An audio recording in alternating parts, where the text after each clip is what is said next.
The noon train came crawling into Dustwater as though it, too, dreaded what waited here. Steam hissed against the wind, curling into ghostly ribbons that drifted over the weather-worn platform. The air smelled of coal smoke and sun-baked dust, sharp enough to sting the nose. Doors banged open, and passengers stepped down, drummers with sample cases, mothers clutching children, miners in canvas coats streaked with dirt, and then her. Clara Whitmore descended the iron steps with one gloved hand on the rail, her small valise held tight in the other. She was dressed in the careful finery of someone who had saved for years to afford it, a pale traveling dress, once crisp, now dulled by soot from the long journey west, a hat pinned with a silk flower, petals frayed from the wind. Her eyes searched the platform with a quiet urgency, scanning faces. Each man who looked her way was measured against the image she had kept in her mind for months. None matched. The letter in her reticule bore the name Franklin Carter, written in a hand as steady as it was plain. He had promised her a home, a place at his table, and, most of all, belonging. That word had worked its way into her thoughts, like a prayer. Now, in the breathless space between stepping down and being met, she began to feel the first tremor of unease. The townsfolk milled around her, greeting relatives, loading wagons, calling to one another over the racket. No one called her name. A man in a sheriff's badge, tall, with sandy hair, watched her a moment, then tipped his hat politely before turning away to speak to the station master. Her eyes caught on a woman in a calico dress with a basket of eggs. The woman looked at Clara the way one studies a piece of misplaced furniture out of place, not yet claimed. The crowd thinned. The train gave a long, hollow whistle and began to roll backward along the track, carrying away those who had not stepped off. Soon, the platform was nearly empty. Clara remained where she stood, the valise at her feet, her breath shallow beneath the whalebone of her corset. She told herself he was delayed, perhaps tending to an animal, perhaps waylaid by the weather. She would wait. A shadow fell over her.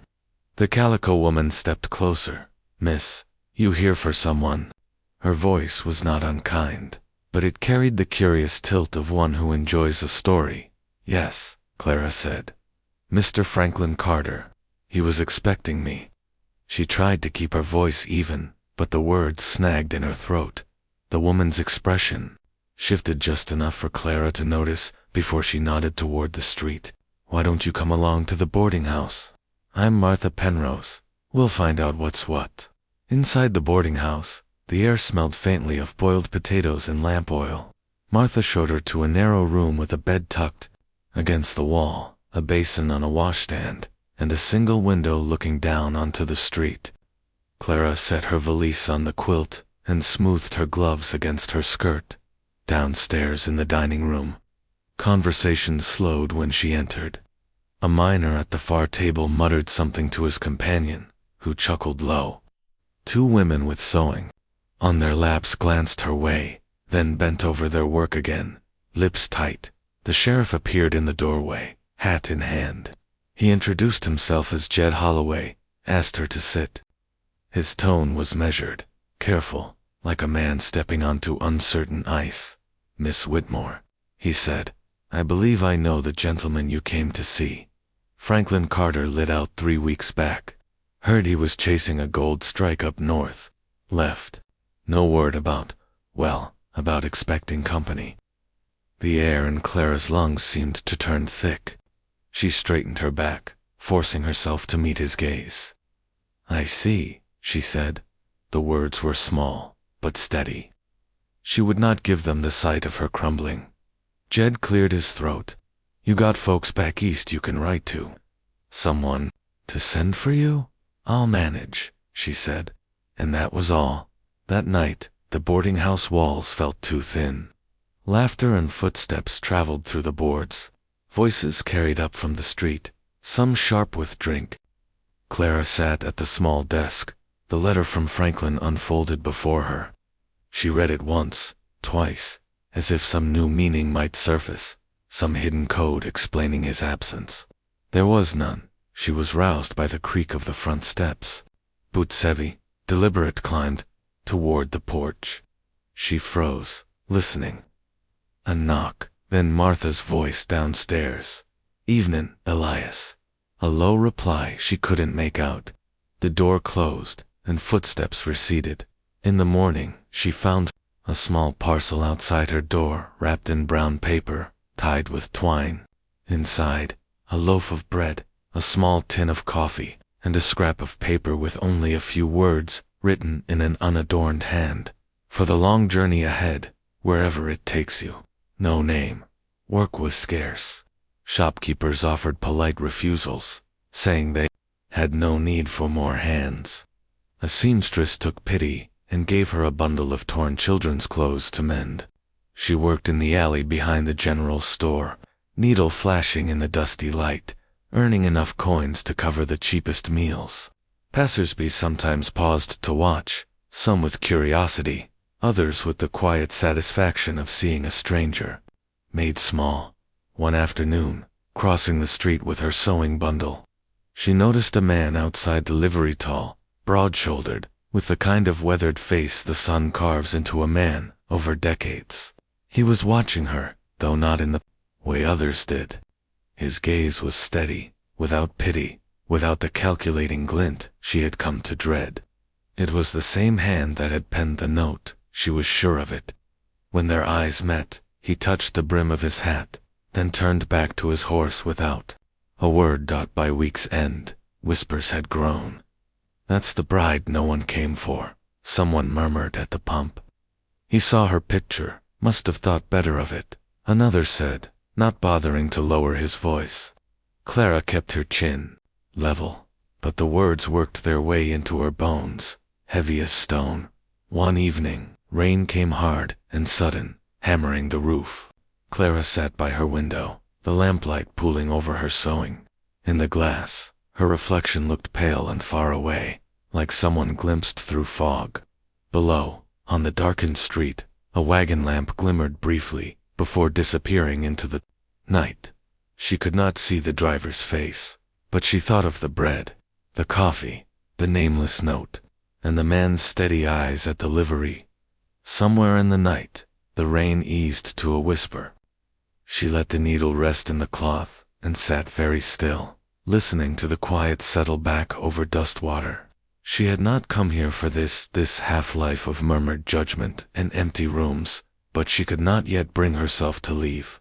There was something here, faint as the glow of a lamp seen from a great distance, that told her to wait. For what, she did not yet know. Morning came pale and wind-bent, the kind that scours the streets before anyone has a chance to sweep them. Clara left the boarding house with her sewing bundle hugged close, skirts tugged by the cold breeze.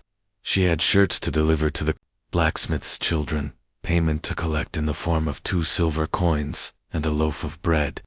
Dustwater was just waking. Shutters creaked open, the smell of frying pork drifted from the cafe, and somewhere a mule brayed with stubborn complaint. She stepped into the street just as a gust tore the pins from her bonnet. It pitched backward, the ribbon catching at her throat, and in the scramble her bundle slipped. A wheel splashed muddy water over her hem. She bent to retrieve it, but a hand was already there, broad, calloused, warm despite the chill. Elias Boone straightened, holding the bundle as though it were something fragile. His eyes were the same as she remembered from the livery, steady, unhurried, unreadable. "The wind's no friend today," he said, his voice low enough that it almost folded into the sound of the breeze. He handed her the bundle without fuss, but the smallest flicker of a smile touched the corner of his mouth before he turned away. She stood a moment, bonnet in hand, watching his retreating figure. The gesture had been nothing an ordinary courtesy, but here, in this place where every glance seemed to measure her worth, it felt like a tether thrown across a gap. By noon, she had made her deliveries and found herself at the general store for thread. Inside, 2 women stood near the barrels of flour, their conversation pitched just low enough to feign privacy. "Came all this way, and he left before she even got here," one said. The other smirked, Or maybe he saw her step off that train and changed his mind right quick. Clara felt the words crawl up her spine. Before she could turn away, Elias stepped from the counter, a sack of oats slung over one shoulder. Without looking at the women, he moved to stand between them and Clara, his back a silent wall. The whispering stopped, replaced by the rustle of skirts and the pointed shuffle of footsteps. He glanced over his shoulder at her once, no apology, no question, then left with the sack balanced like it weighed nothing. That evening, Martha Penrose lingered in Clara's doorway after collecting the supper plates. "Elias Boone doesn't speak much to anyone," she said, her voice half speculation, half warning. "Lost his wife 3 winters back. Folks say he keeps his heart locked up tighter than the bank vault." She gave a small, knowing smile. "Still, he's got a way of seeing what others miss." The next day, Elias came himself to the boarding house. He stood in the hallway, hat in hand, speaking as though each word had been weighed before it left his mouth. "I've work needs doing mending for my ranch hands. I'll pay fair, in coin and provisions." His gaze held hers, not pressing, just waiting. Hunger and pride wrestled inside her. Hunger won by the smallest measure. She agreed. The ranch was a low, sprawling shape against the horizon, fences stretching out in clean lines, the smell of hay and horses sharp in the cold air. Elias led her to the kitchen table, set a stack of shirts and trousers before her, then left her to the work. From the window, she saw him moving among the corrals, his motions efficient and spare. Days passed in this pattern. He would leave a cup of coffee at her elbow without comment. She, in turn, began leaving small loaves of bread wrapped in cloth when she finished the mending. Their words were few, but something passed between them in those silences, something as steady as the ticking of a clock.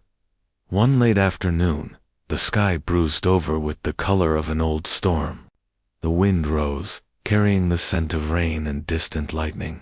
Clara gathered her sewing, meaning to head back before the weather turned, but Elias was already at the doorway.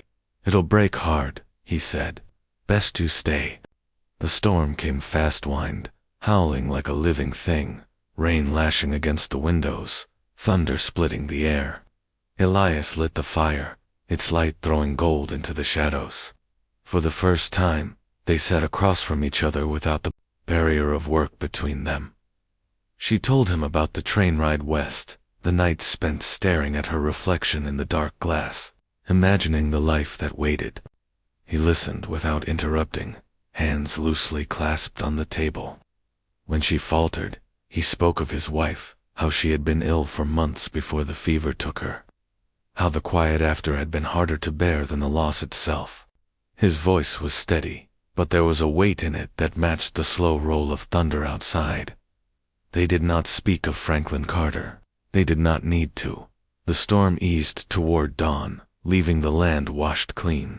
Elias hitched the wagon to take her back.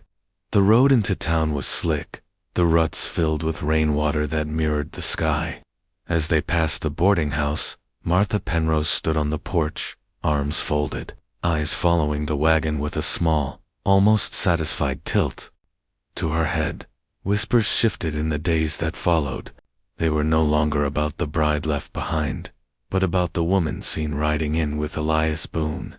Clara noticed it in the way people addressed her, less pity, more curiosity, as though her worth had been recalculated. She did not know if she liked it, but she recognized the change. Elias continued to bring her work. Once, when she returned a mended shirt, she found an extra coin in the payment. She tried to hand it back, but he only said, "For the bread," and turned away before she could argue.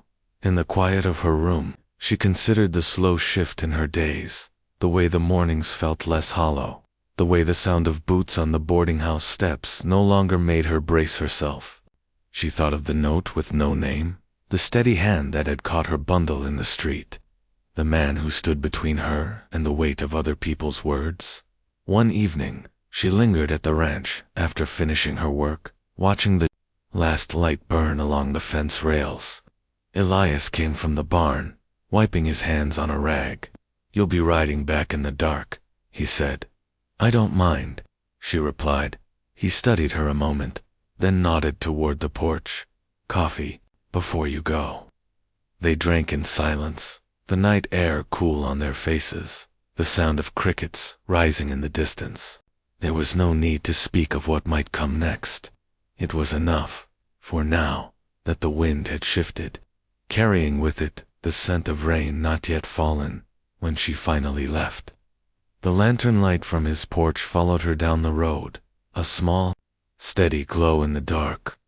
It stayed with her long after the house was out of sight, a reminder that sometimes a person is not claimed all at once, but in the quiet, deliberate ways someone stands beside you when the wind rises.